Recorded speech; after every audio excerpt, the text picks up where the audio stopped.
جب زمین اپنی پوری شدت کے ساتھ ہلا ڈالی جائے گی اور زمین اپنے اندر کے سارے بوجھ نکال کر باہر ڈال دے گی، اور انسان کہے گا کہ یہ اس کو کیا ہو رہا ہے، اس روز وہ اپنے اوپر گزرے ہوئے حالات بیان کرے گی، کیونکہ تیرے رب نے اسے ایسا کرنے کا حکم دیا ہوگا۔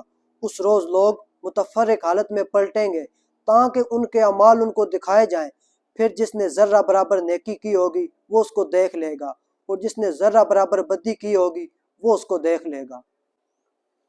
اہل کتاب اور مشرکین میں سے جو لوگ کافر تھے وہ اپنے کفر سے باز آنے والے نہ تھے جب تک ان کے پاس دلیل روشن نہ آ جائے، یعنی اللہ کی طرف سے ایک رسول جو پاک صحیفے پڑھ کر سنائے جن میں بالکل راست اور درست تحریریں لکھی ہوئی ہوں۔